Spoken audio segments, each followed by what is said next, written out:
A veces las noches más oscuras anuncian los amaneceres más hermosos. Confía en el Señor. Sean bienvenidos a esta catequesis para el sacramento del bautismo de la parroquia Santo Domingo de Guzmán. Comparte con ustedes durante este encuentro el Padre Luis Fernando Díaz, párroco de esta parroquia. Vamos a iniciar invocando la presencia de Dios uno y trino en nuestras vidas, recordando que la oración es ese diálogo con Dios, recordando que la oración nos acerca con el Creador, nos acerca a reconocer su amor, nos acerca a reconocer su misericordia, nos acerca a reconocer su presencia entre nosotros. Invoquemos la presencia de Dios uno y trino en nuestras vidas, en el nombre del Padre, y del Hijo, y del Espíritu Santo. Amén. Ven, Espíritu Santo, llena los corazones de tus fieles, y enciende en ellos el fuego de tu amor. Envía tu Espíritu, y todo será creado, y se renovará la faz de la tierra. Oh Dios, que aleccionaste los corazones de tus fieles, con la ciencia del Espíritu Santo, haz que guiados por ese mismo Espíritu, saboreemos la dulzura del bien, y gocemos siempre tus divinos consuelos. Por Jesucristo, nuestro Señor. Amén. Sean bienvenidos a este segundo encuentro. Jesús restaura nuestra vida. Es interesante que a veces al comprar una casa, al pasarnos a ella, estamos visualizando qué cambios, qué renovaciones podríamos darle a esta nueva adquisición. Lo mismo sucede cuando compramos un carro, lo mismo sucede cuando compramos una moto. Estamos pensando qué accesorio ponerle, estamos pensando cómo darle como esa particularidad y ese toque personal de cada uno de nosotros. En la vida, al ser posesión de Dios, al ser criatura del Señor, al ser hijo del Señor, siempre Él va a estar dispuesto a restaurarnos, siempre va a estar dispuesto a renovarnos, siempre va a estar dispuesto a velar por un cambio profundo en cada uno de nosotros. Pero, ¿qué tan dispuestos podremos estar nosotros para adentrarnos en un proceso de conversión, en un proceso de cambio, en un proceso de reconocer mi fragilidad, de reconocer mi debilidad y de reconocer también que el Señor está ahí, dispuesto a obrar en mi vida, dispuesto a obrar en tu vida? Hay un canto que me gusta y es: estoy a la puerta y llamo. Y me gusta porque creo que es la actitud del Señor. El Señor siempre dispuesto a esperar que nosotros le permitamos que Él llegue a obrar en nosotros. Dios no violenta procesos, Dios no violenta voluntades. Dios siempre está esperando esa respuesta libre y voluntaria de cada uno de nosotros de permitirle actuar en medio nuestro. Somos afortunados al recibir el Evangelio, somos afortunados de poder contar con las Sagradas Escrituras en nuestras manos. Pero la cuestión es que no podemos solamente quedarnos leyendo la pasión, la muerte y la resurrección del Señor. No solamente quedarnos leyendo esa historia de salvación, sino también cómo hacer experiencia de vida, cómo hacer experiencia personal aquello a lo que nos estamos acercando, aquella palabra que está llegando a nosotros. Creo que muchas veces el error en la catequesis queda marcado cuando solamente queremos aprender conocimiento, cuando solamente queremos adquirir conocimiento. Yo le puedo preguntar a un niño de catequesis quién es Dios y me puede responder: Dios es nuestro Padre que nos crea, que nos ama y que está en todas partes, llenándolo todo con su amor. Y eso está bien y es perfecto. Pero la cuestión aquí es: ¿y cuál es la experiencia de Dios que cada uno de nosotros tiene? ¿Cómo estamos permitiendo que Él vaya obrando en nosotros? ¿Cómo estamos permitiendo que Él vaya haciendo su obra, tanto en ti, tanto en tu familia, como en cada uno de nosotros? Vamos a vivir este segundo encuentro. Jesús restaura nuestra vida, realmente dando respuesta de nuestra fe, dando respuesta también de nuestra participación en la iglesia, pero también dando respuesta de nuestro compromiso con la comunidad. A veces me cuestiono y me pregunto, ¿por qué nos cuesta tanto amar? ¿Por qué nos cuesta tanto vivir en el amor? Creo que si hiciéramos un examen de conciencia, tendríamos que reconocer que muchas veces a los que más daño se les hace es a los que uno dice que ama más. Que a las personas que uno llega a maltratar, psicológica, verbal, emocionalmente, es aquellos que están por lo general más cerquita de nuestro corazón. A veces hay cosas que le podemos permitir a nuestros amigos, a los de la calle, pero somos intolerantes ante cualquier actitud de esas que se puedan presentar en nuestros hogares, que se pueda presentar en aquellos a quienes amamos. Y esto me lleva a pensar que de un principio no hemos sabido corresponder al amor. Si Dios es amor y Dios nos ha amado primero, ¿cuánto nos ha costado poder corresponder a ese amor? ¿Cuánto nos ha costado poder corresponder a esa entrega, a ese sacrificio? De Él por ti, de Él por mí, de Él por cada uno de nosotros. Como eje de este encuentro, tenemos la siguiente premisa. El ser humano muchas veces afecta su vida y entra en ruptura con Dios y los hermanos, rechazando su amistad. ¿Y cuánto nos cuesta mantener ese diálogo con Dios? ¿Cuánto nos cuesta mantener esa experiencia de Dios? A mí me da un poco de risa cuando quizás caemos en el sensacionalismo. Hemos tenido una experiencia, hemos escuchado una expresión, hemos reconocido un llamado de Dios a través de algo, sea un video, sea una película, sea un comentario, sea el actuar de una persona. Y sentimos ese llamado a no alejarnos, a no apartarnos del Señor. Pero a veces ese sensacionalismo solamente dura un par de días o un par de semanas. Y se nos olvida. Y se nos olvida.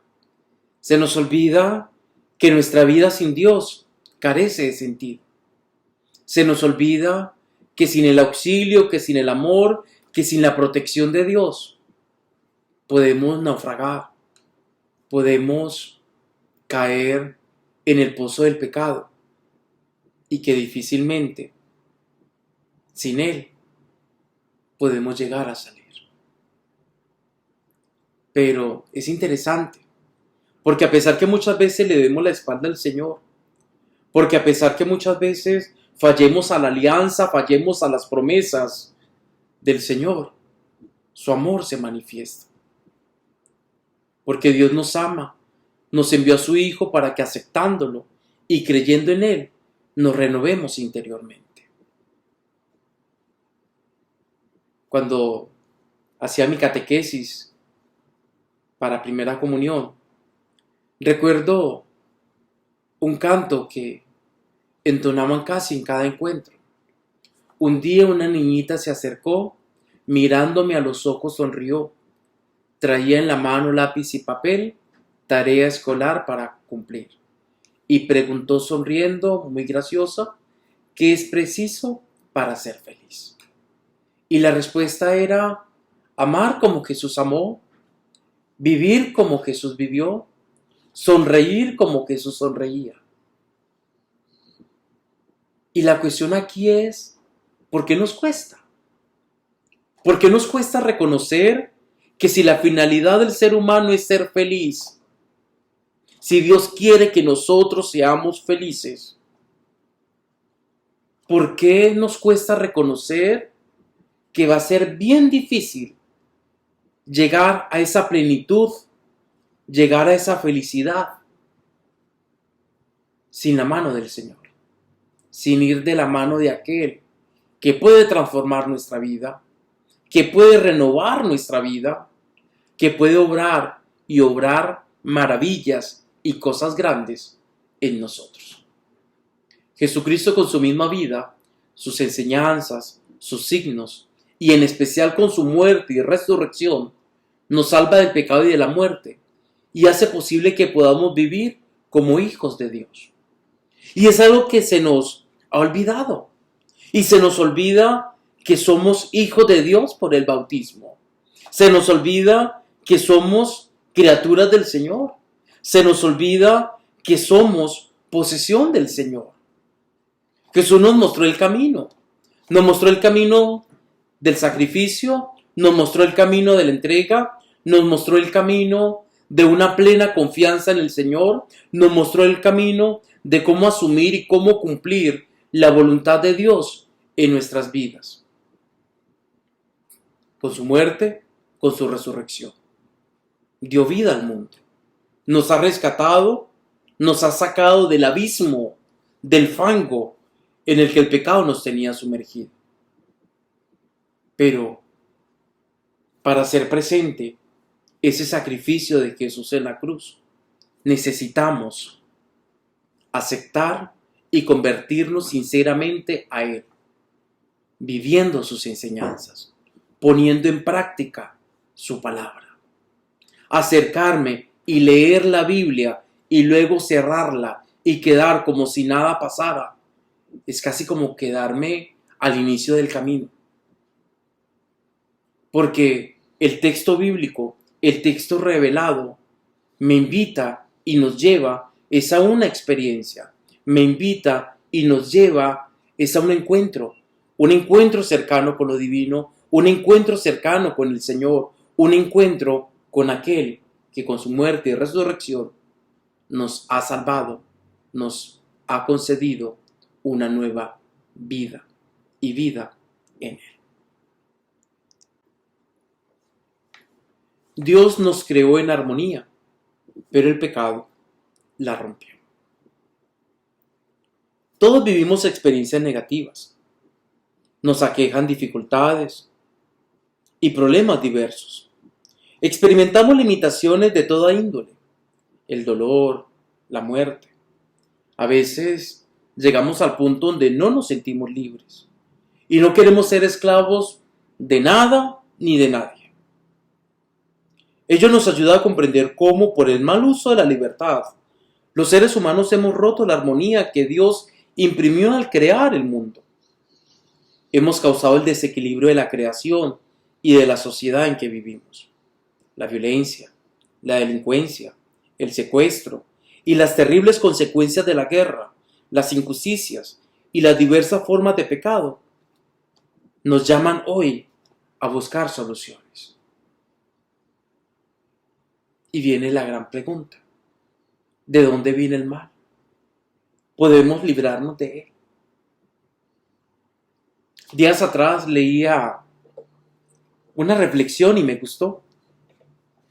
Decía algo así como: un caballo estaba amarrado y vino un demonio y lo soltó.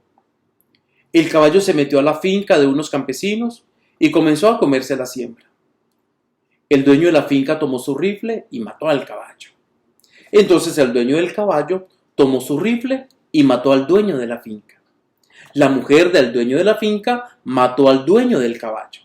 Entonces el hijo del dueño del caballo mató a la mujer. Los vecinos, enardecidos, mataron al muchacho y quemaron su casa. Entonces le preguntaron al demonio: ¿por qué hiciste a todos eso? El demonio respondió: yo solo solté el caballo. Y esto me lleva a pensar, mis hermanos, que el diablo hace cosas simples porque sabe que la maldad está en nuestros corazones y solitos hacemos el resto. Por eso es bueno pensar antes de actuar, no sea que una cosa sin importancia cause mucho daño. Me gusta cómo a veces nos podemos quedar fantaseando en el paraíso, imaginando cuando todo era amor, todo era una respuesta satisfactoria a la voluntad de Dios, cuando no había diferencias. La Biblia narra que el ser humano vivía en amistad con Dios, con sus semejantes y con la creación. Y quizás pensemos un poquito más hacia nosotros. Pensemos cómo se vivían muchos hogares antes de una infidelidad. Cómo se vivían muchas amistades antes de una traición. Cómo se vivían en muchos ambientes antes de que se hiciera presente el egoísmo, la envidia, la rivalidad. Y qué bonito soñar con eso. Qué bonito poder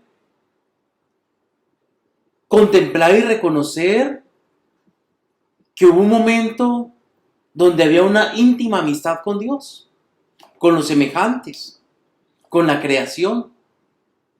Pero el ser humano hemos roto esa armonía con Dios y la comunión con Él a través del pecado.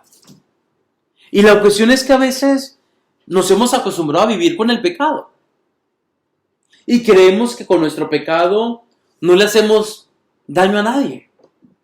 Y que creemos que con nuestro pecado no estamos lastimando a nadie. Sin darnos cuenta que el pecado va generando la ruptura de una armonía con Dios, de una armonía con nuestros semejantes, de una armonía con nuestro entorno. Es fácil decir, pero si yo al beber no le hago daño a nadie. Pero la cuestión es, ¿cuánto tiempo estás dejando de compartir? ¿Cuántos proyectos quizás por desviar los fondos, quizás no estás dejando también de una manera inconclusa? ¿Cuántos no dicen, padre, pero es que yo no le hago daño a nadie con pasarme todo el día en el celular? Pero pensemos a cuántas personas que amamos dejamos de ayudar. Pero pensemos cuánto bien quizás dejamos de hacer por estar cayendo en una adicción a la tecnología, una adicción al mismo celular. Y eso solamente por mencionar. Porque necesitamos reconocer que a través del pecado se perdió la comunión con los semejantes y con la creación, y quedaron rotas estas relaciones de amor entre Dios y su criatura. Viene la expulsión del paraíso, viene la realidad de te ganarás el pan con el sudor de tu frente. Y si miramos el libro del Génesis encontramos estos dos ejemplos. El lenguaje simbólico, Adán y Eva desobedecieron un precepto de Dios y por eso fueron expulsados del paraíso, perdiendo la amistad con Él y sufriendo penurias de toda clase. Igualmente la Biblia presenta la muerte de Abel por manos de Caín, su hermano, lo cual es consecuencia de la envidia y el odio que anida en el corazón de las personas. Y si tomáramos esos dos ejemplos, preguntémonos, ¿cómo nos sentimos ante una desobediencia? ¿Cómo nos sentimos al tener que asumir las consecuencias de nuestros actos? Y a veces el pecado nos enceguece tanto que minimizamos quizás muchas veces el impacto que puede generar nuestra reacción. Como decir, ay, pero usted sí exagera. Solamente 5 veces le he puesto cuernos. Algo tan sencillo como eso, ¿no? O, ay, pero usted sí exagera. Yo solamente dije un chisme, pero jugando, sin darnos cuenta la magnitud, el impacto que nuestro mismo pecado puede generar. Si miramos un poco y hablamos de pecado, quizás necesitamos preguntarnos, ¿somos conscientes de lo que estamos perdiendo en nuestra familia a consecuencia del pecado. Y fíjese que me estoy yendo hacia nuestras familias. Y digo nuestras familias porque muchos hogares se están formando sin una presencia, sin una invocación a esa manifestación de Dios entre nosotros. Quizás pregúntese cuándo fue la última vez que oraste en familia, cuándo fue la última vez que bendijeron los alimentos en familia, cuándo fue la última vez que se detuvieron un momento a leer las Sagradas Escrituras y a dar gracias a Dios por la obra que estaba realizando entre nosotros.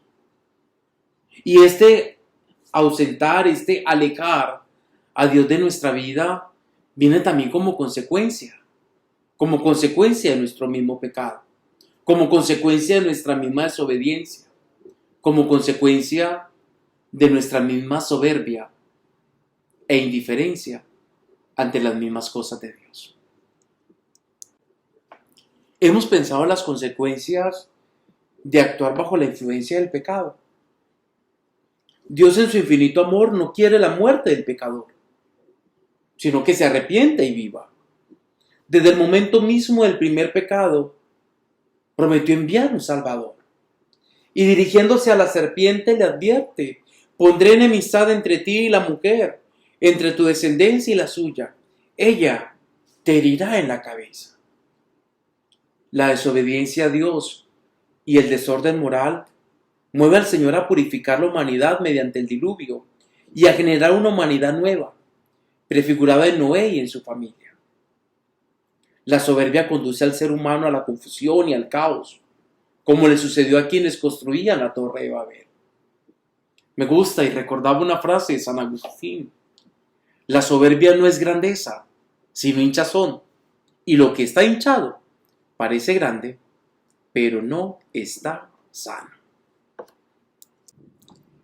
El pecado trae la muerte a la humanidad. No solamente las muertes ocasionadas por los conflictos, sino también la muerte espiritual, porque nos aparta de Dios y de su amistad. Muchas veces también por el pecado causamos muerte a la creación, a la naturaleza. El mal en el mundo es fruto del pecado, del orgullo y de la desobediencia del ser humano a Dios. Ese mal se convierte en una herencia de la cual todos participamos. Eso es lo que comúnmente llamamos pecado original. Somos miembros de una humanidad pecadora. Dice Romanos 5. Ahora bien, por un solo hombre el pecado había entrado en el mundo, y por el pecado la muerte. Luego la muerte se propagó a toda la humanidad, ya que todos pecaron. Claro, el mensaje no queda hasta ahí, porque el mensaje va a continuar y va a decir que si por un hombre entró el pecado en el mundo, por un hombre también entró la redención y la salvación. Y es donde vemos nuevamente a ese Dios que a pesar de la desobediencia del ser humano, a ese Dios que a pesar de la indiferencia del ser humano, sigue manifestando su plan de amor, su plan de salvar al mismo ser humano. ¿Quién puede reparar el daño causado por el pecado? El ser humano por sí mismo es incapaz. Solo Dios puede perdonar y acercarse al ser humano caído para levantarlo. Cada vez que el pueblo se sentía cansado, agobiado y sin fuerzas, Dios lo ayudaba. Le perdonaba si hacía el mal, lo salvaba en las situaciones difíciles y le daba nuevas fuerzas. Dios siempre tendió la mano a su pueblo. Lo salvaba en todo momento, lo invitaba a la conversión y lo ayudaba a seguir adelante. Lo renovaba y fortalecía.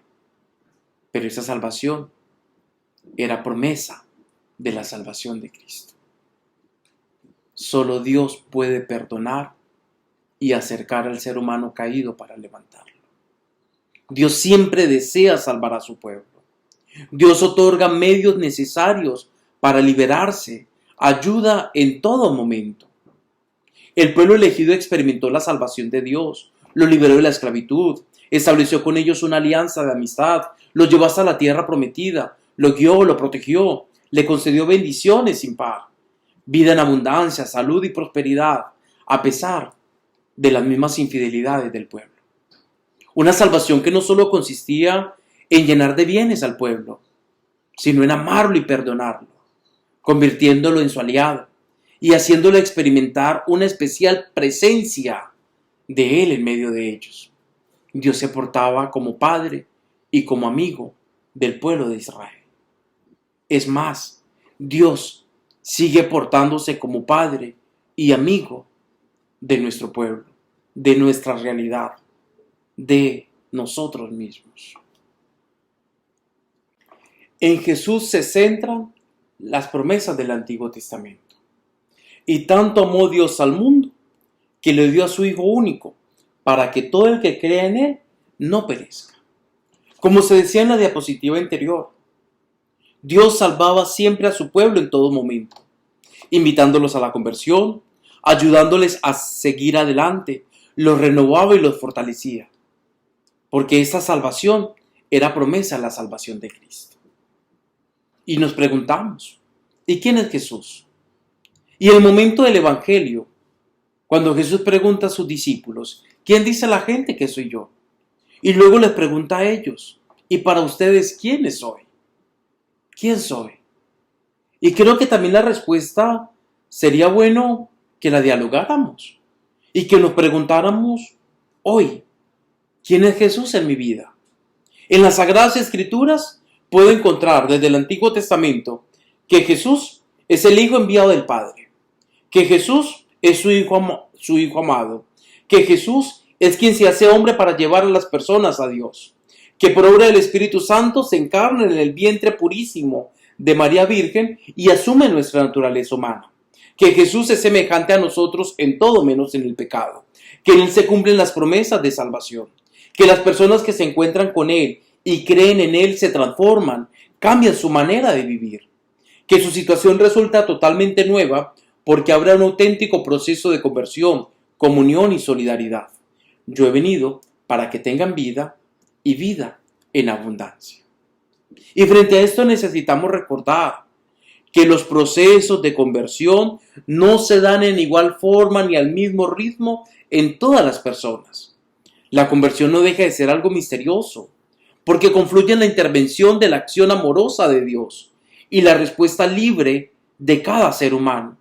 Es preciso respetar profundamente esa respuesta interior de la persona. Una frase que me gusta: la palabra de Dios nunca regresa sin dar su fruto. Cada palabra que Dios nos dirige viene a hacer su obra, viene a manifestar su obra. Y fijémonos y centrémonos en un momento en esa expresión. Las personas que se encuentran con Él y creen en Él se transforman, cambian su manera de vivir. Y necesitamos preguntarnos, ustedes, yo, al tener el encuentro con Jesús, ¿estamos dejando que Él transforme nuestra vida? Hoy nos podemos ver como unas personas diferentes, nuevas, renovadas, transformadas, a partir del encuentro y de la experiencia con el Señor. ¿Cómo yo descubro y cómo yo profeso mi fe en el Señor? Nuestra fe. Si estamos tomando esta catequesis, porque nos llamamos católicos. Y ante esta realidad preguntémonos, ¿cómo estoy asumiendo el mensaje del reino? Ese mensaje salvador del Señor. ¿Cómo estamos asumiendo nuestro mismo rol de bautizados? Donde fuimos ungidos como lo más grande de la antigüedad, como Cristo profeta, como Cristo rey, como Cristo sacerdote. ¿Cómo estoy anunciando y denunciando? ¿Cómo estoy reconociendo mi dignidad como hijo e hija de Dios? ¿Cómo estoy asumiendo esa misión y ese envío también de bendecir, también de hacer presente, santificando aquello que Dios está poniendo a mi alcance?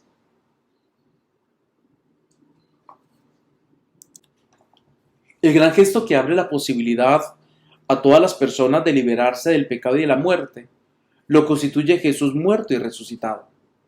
Él se entregó a la muerte para que nosotros, muriendo al pecado, recuperemos su amistad, su gracia, su vida. Resucitó de la muerte para que participemos de su triunfo y recuperemos la vida. A partir de Jesús, la fuerza de la muerte y del pecado no tienen dominio sobre la persona redimida. En Jesús encontramos la redención. En Jesús encontramos la salvación. Qué bonito cuando nos quedamos contemplando el crucifijo. Qué bonito cuando nos quedamos contemplando a Jesús ahí, dando su vida, entregando su vida, derramando su sangre para rescatarnos, para liberarnos, para redimirnos con su sangre. Pero la cuestión es, estoy reconociendo también la invitación que Jesús me hace. Esa invitación a morir al pecado. Esa invitación a morir a todo aquello que me aleja de contemplar y de hacer presente en mi vida esa presencia de Dios. Soy consciente que en la cruz Jesús me está invitando a recuperar su amistad, que me está invitando a que reciba nuevamente la gracia y la vida que Él está entregando. Pero a veces somos buenos para ver a Jesús muerto, pero no nos damos cuenta que Jesús resucitó. Y por eso en la mayoría de nuestros hogares tenemos la imagen del crucificado. Y tenemos la imagen porque nos gusta verlo así, ahí, dando su vida. Porque al ver la resurrección, entonces tendría yo que reconocer que Jesús también me está invitando a resucitar con Él. Que Jesús también me está invitando a participar de su triunfo. Que Jesús me está invitando a recuperar la vida. Que Jesús me está invitando a recuperar la dignidad. Y la manera para hacerlo es alejándome del pecado. Es venciendo el pecado. Durante la Cuaresma nos encanta hablar solamente de la oración, del ayuno y de la caridad. Y hemos reducido a la Cuaresma como no comer carne los viernes. Pero nos estamos dando cuenta que esos 40 días de Jesús en el desierto, que esos 40 días que la Iglesia nos regala en el tiempo de Cuaresma, es su tiempo para también enfrentar y afrontar la tentación que también llega a nuestra vida. La tentación que se está haciendo presente en mi vida, entre nosotros. Y quizás detengámonos un momento y preguntémonos, esos pecados que tenemos, esas tentaciones que llegan a nosotros, ¿qué estamos haciendo? ¿Qué estamos haciendo para enfrentarlas? ¿Qué estamos haciendo para que la tentación no domine mi vida, para que la tentación no esclavice mi vida, para que la tentación no convierta mi vida en sinónimo de pecado? ¿Qué estoy haciendo para decirle no al pecado? ¿Qué estoy haciendo para decirle no a la tentación? A Jesús, muerto y resucitado, se le llama Cristo Pascual. Todos los años celebramos durante la Semana Santa ese acontecimiento que la liturgia llama misterio pascual. Cada 8 días, eso es el día domingo, por una tradición que viene de los apóstoles, las comunidades cristianas celebramos también de manera especial al Cristo Pascual en el sacramento de la Eucaristía. Domingo, día del Señor. Domingo, día de acción de gracias. Domingo, día en que recordamos y reconocemos el triunfo victorioso de Jesús con su resurrección a la muerte. La Iglesia, siguiendo la tradición del apóstol Pablo, nos presenta la salvación de Cristo como justificación. Y justificación quiere decir como redención de los pecados y santificación. Es la justicia de Dios que salva al pecador, mediante Cristo muerto y resucitado. Salvación que empezamos a compartir por el bautismo. Dice el Catecismo de la Iglesia Católica en el numeral 1992. La justificación nos fue merecida por la pasión de Cristo, que se ofreció en la cruz como hostia viva, santa y agradable a Dios, y cuya sangre vino a ser instrumento de propiciación por los pecados de todos los hombres. La justificación es concedida por el bautismo, sacramento de la fe. Nos asemeja a la justicia de Dios, que nos hace interiormente justos por el poder de su misericordia. Tiene por fin la gloria de Dios y de Cristo, y el don de la vida eterna. Jesús, el Salvador, nos llama cada día a todos a la conversión. Y este llamado a la conversión lo hace a través de medios comunes: un acontecimiento próspero o adverso, una buena lectura, un consejo, un amigo, un mensaje de fe por radio o televisión, a través de la homilía de la misa dominical o de una consulta al sacerdote. En una ocasión se me acercaron dos niñas a confesarse. Una tenía 10 años y la otra 11 años. La niña de 10 años le dice a la niña de 11, le dice: venga, confesémonos. La niña de 11 decía: no, yo no me confieso. La niña de 10 me pregunta: padre, ¿cierto que es bueno confesarse? Yo le digo: sí, claro, hay que buscar estar siempre reconciliados con Dios. La de 11 años me pregunta: padre, ¿y usted cada cuánto se confiesa? La niña de 10 años le responde: si el padre no peca, ¿qué pecado va a tener el padre? Mire cómo es de bueno. Y me gustó mucho esta anécdota y esta experiencia, porque eso a mí me retó. ¿Por qué? Porque yo tengo que reconocer que el llamado a la conversión es también un bien para aquellos que me rodean. Que el llamado a la conversión también es buscar ya no la ruptura, sino cómo reparar esa brecha, esa armonía que he generado con mi pecado. Una brecha con Dios, una brecha con mi familia, una brecha con mi entorno. Y desde ahí llego y digo: wow, ¿qué imagen tiene esta niña de mí? ¿Qué espera también esta niña de mí? Y me preguntaba, ¿eso es lo que espera esta niña? ¿Y qué es lo que esperan también entonces Dios de mí? ¿Qué estoy haciendo con mi vida? ¿Cómo estoy reconociendo yo ese actuar de Dios en mi vida, en mi entorno, en mi persona? Él sabe tocar a las puertas de nuestro corazón con un sutil llamado a nuestra conciencia para que sepamos rectificar a tiempo. Y necesitamos recordar, la conversión no es solo un momento, es un proceso que dura toda la vida. Cada día, a través de la oración y de la fe en Jesús, permitimos que Él nos ayude a rectificar, corregir y buscar aquellos aspectos en los que aún no agradamos al Señor. Para ello, el examen de conciencia que podemos hacer cada noche, antes de conciliar el sueño, nos prepara a vivir un nuevo día más cerca de Dios. Se abre ante nosotros la posibilidad de acercarnos a Jesús mediante el sacramento de la reconciliación, para que, arrepentidos de nuestros pecados, Jesús nos perdone y nos conceda la gracia de un cambio de vida, de una conversión a sus amigos. Y aquí vamos a entrar hasta en un tema que a algunos le genera polémica. ¿Cómo me voy yo a confesar ante otro hombre igual pecador o más pecador que yo? Pues que yo sepa, los médicos no tienen cuerpo glorioso, porque creo que también se enferman y también hacen todo el esfuerzo para velar por nuestra salud. Creo que a los odontólogos también les toca buscar revisión cada 4, cada 6 meses, aunque sea para una limpieza, para el cuidado de su salud dental. Y el tener un servicio, el tener una vocación, el tener una profesión, nos significa que no hacemos parte de. No significa que también necesitamos cuidarnos. No significa que también necesitamos velar por nosotros. Padre, es que yo no me confieso porque no tengo pecado. ¡Cuidado!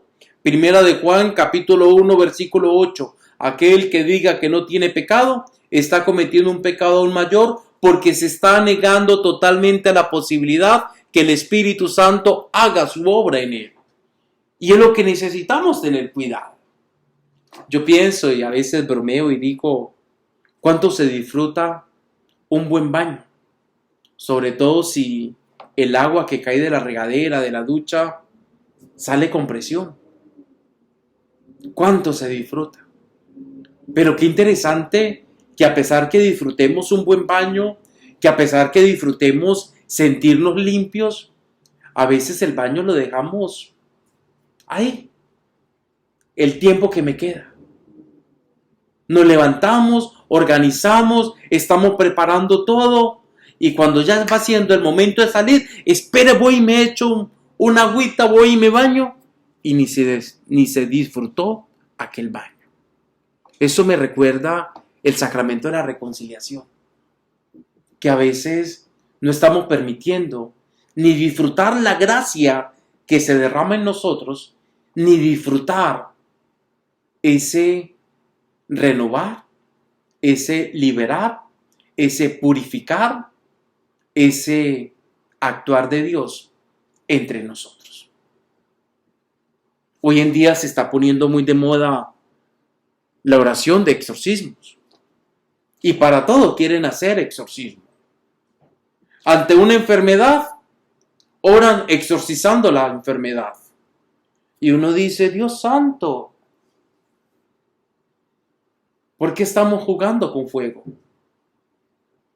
¿Quieren una bella oración?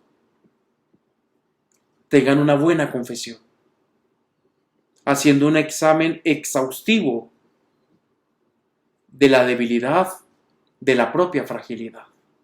Padre, ¿y qué necesito para una buena confesión? 5 pasos.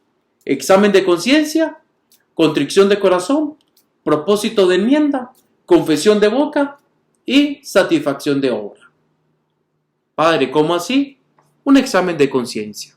Sacar tiempo para orar, sacar tiempo para realmente permitir que Dios me libere, que Dios haga su obra en mi vida, que Dios me transforme.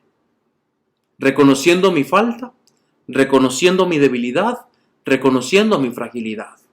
Después de haber hecho ese examen de conciencia, viene contrición de corazón. ¿Realmente siento dolor de haber ofendido a Dios? ¿Realmente siento dolor de haber transgredido la ley de Dios?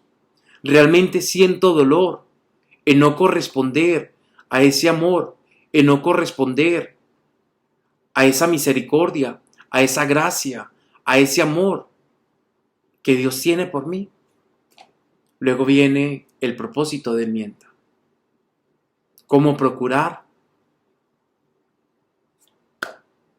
enmendar a través de un cambio, a través de una conversión, esa vida que llevábamos, esa vida que llevabas? Un propósito de cambio, un propósito realmente de no seguir cayendo en la tentación, de no seguir pecando. Luego, confesión de boca, decirle al sacerdote los pecados, que en nombre de Cristo te escucha, y luego que en nombre de Cristo te pone la penitencia.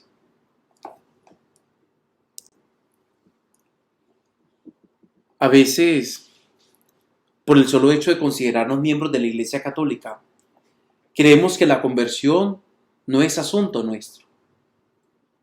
Pero ya nos hemos dado cuenta de que en nuestras comunidades cristianas hay personas que han experimentado este cambio y que nos dan testimonio de que con la ayuda de Dios y de los hermanos, ese cambio es posible.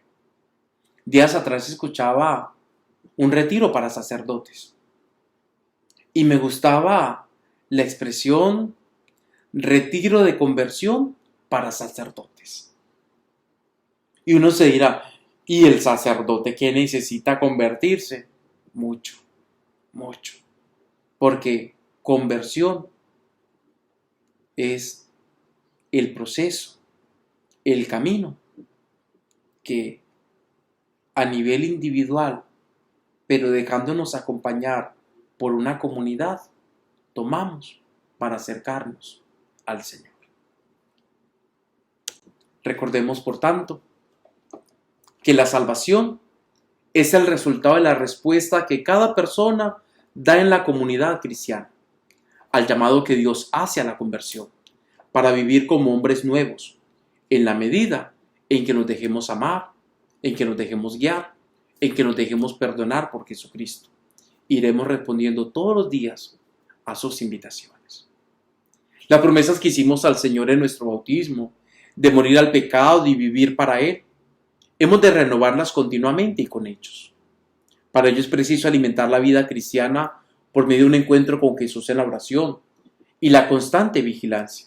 Escuchar su palabra que nos llama a convertirnos y nos lleva por senderos de vida nueva. Cuando hemos pecado alejándonos de Dios, ¿cómo buscar acudir con prontitud al sacramento de la reconciliación, mediante la cual Jesús nos posibilita el perdón y la reconciliación de las culpas cometidas después del bautismo? Y también al sacramento de la Eucaristía, el pan que nos fortalece en el camino hacia Dios. La conversión del corazón supone a veces la realización de acciones difíciles, tales como perdonar a un enemigo, devolver las cosas que son ajenas, ser justos con los trabajadores, abandonar los vicios. Pero para Dios no hay nada imposible. Él está con nosotros para ayudarnos a cambiar la ruta de nuestra vida. Agradezco su participación en ese segundo encuentro y pido al buen Dios que en su amor y en su misericordia le ilumine, le acompañe, le adentre en ese proceso de conversión, le adentre a consagrarse día a día a Él, a permitir que Él siga obrando en su vida. Dale gracias a Dios por lo que eres, dale gracias a Dios por lo que tienes, pero también pídele que todo lo que eres, que todo lo que tienes, puedas consagrárselo día a día a Él, que todo lo puede. Bendito sea Dios, el Padre Creador. Bendito sea Dios, el Hijo Redentor. Bendito sea Dios, el Espíritu Santificador. Bendita sea la Santa e Indivisa Trinidad, ahora y por los siglos de los siglos. Amén. Que Dios te bendiga, que Dios te acompañe siempre.